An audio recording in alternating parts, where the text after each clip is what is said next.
shifting over from that, I do want to talk about Lamar Jackson, right?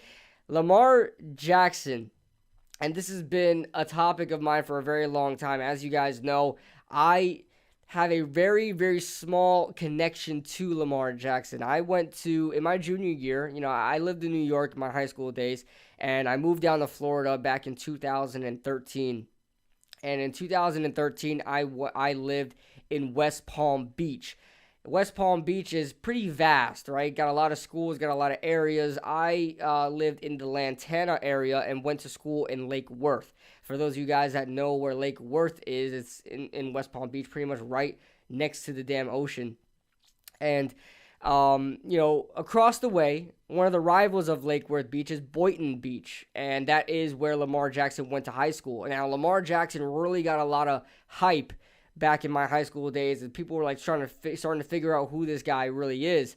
And he was an absolute beast, and he was making like highlight reels all over the place, and even my friends in PA knew who he was, in Pennsylvania, and in New York knew who he was, and he was starting to get a lot of hype, and never thought, years later, never thought that same kid was Lamar Jackson. I didn't make the correlation whatsoever because I didn't know the guy's name. I didn't remember his name, but yeah, I guess I almost played against him, right? But I finished my junior year and I moved right after. So, that being said, I just got a small connection to Lamar Jackson, so I feel kind of connected to him in a way. But it doesn't mean I completely just utterly just disregard everything of Lamar Jackson. I really think he's one of the most confusing quarterbacks to really watch in the NFL.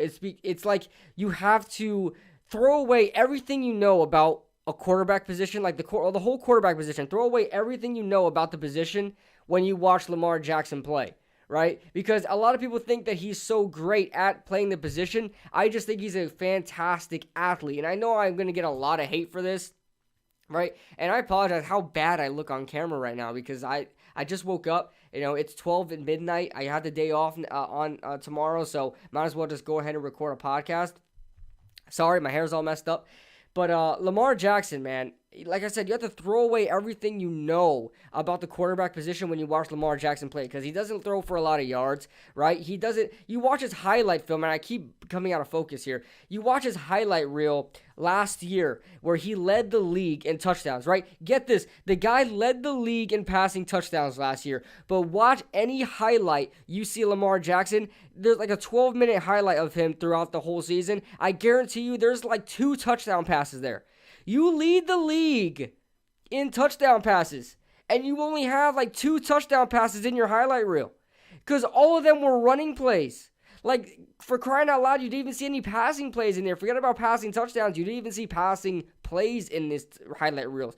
That tells you that he's more of an athlete than he is a quarterback, and I think his success in the NFL is hanging by a thread. I feel like with the league, when he came in the league, pretty much the only like real dual threat quarterbacks in the NFL were like Michael Vick and Russell Wilson. Maybe you could throw in a couple other guys in there that are athletic but not as great, right? Patrick Mahomes, one of those guys, Deshaun Watson. You can name a few guys out there, but a lot of them can really throw the football. Like Deshaun Watson throws the football really well. That's why I don't have a problem with him. Patrick Mahomes throws the football better than anybody. Michael Vick had problems, but he was like the first guy of his time. Michael Vick was, right. But now you're getting guys in the NFL that are already dual threat quarterbacks. Like you're getting more of those guys coming out of the NFL draft than ever before. Daniel Jones is a legitimate like dual threat quarterback. He's Vanilla Vic, right? Kyler Murray coming out, Josh Allen, Cam Newton. He's not a fast runner, but he's a runner.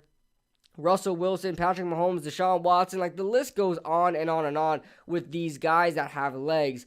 And I feel like it's now going to become a thing in NFL defenses, film rooms to game plan for a dual threat quarterback, because really in Michael Vick's days, you would only have to game plan and learn how to set contain on quarterbacks just for Michael Vick, because you really didn't see a lot of other dual threat quarterbacks out. You could throw out a couple of names out there to try to combat me, but it's nothing like we see now in the NFL. NFL defenses really didn't have to worry about that all the time, of a quarterback getting out the pocket and making plays like that, right?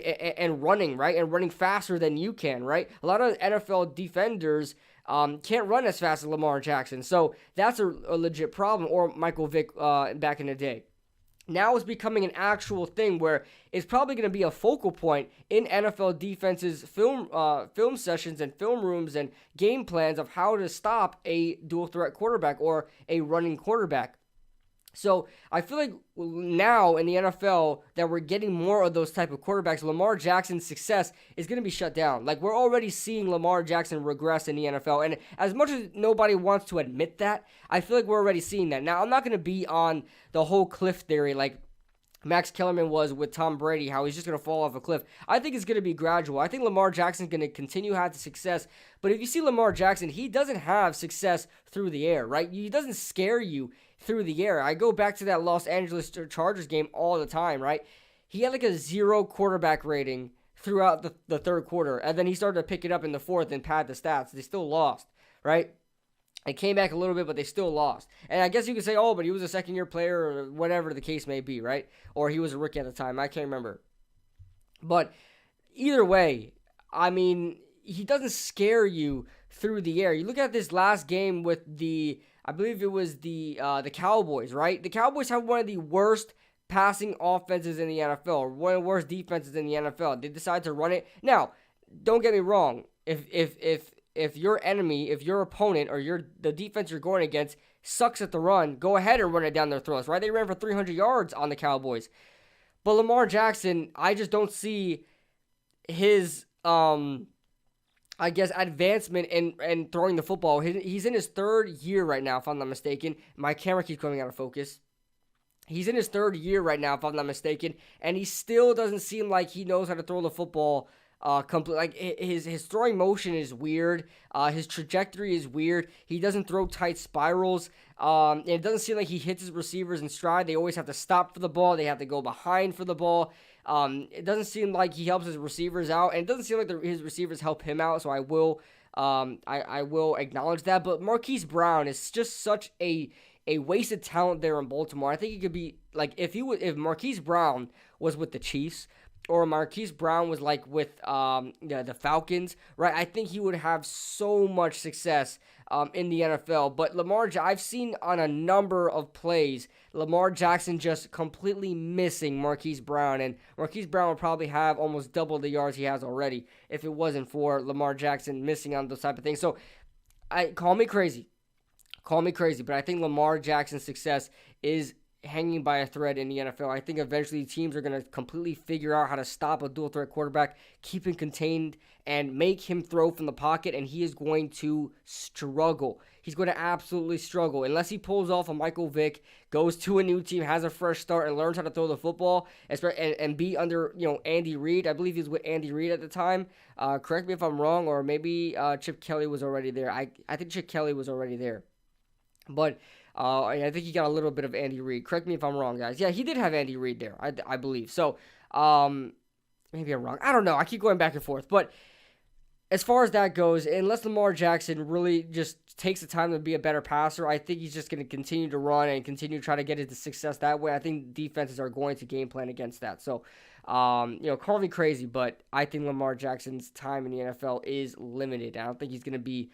I already think he's not a top 5 quarterback in the NFL. Call me crazy, but I do not think he's a top 5 quarterback in the NFL. Not even close. So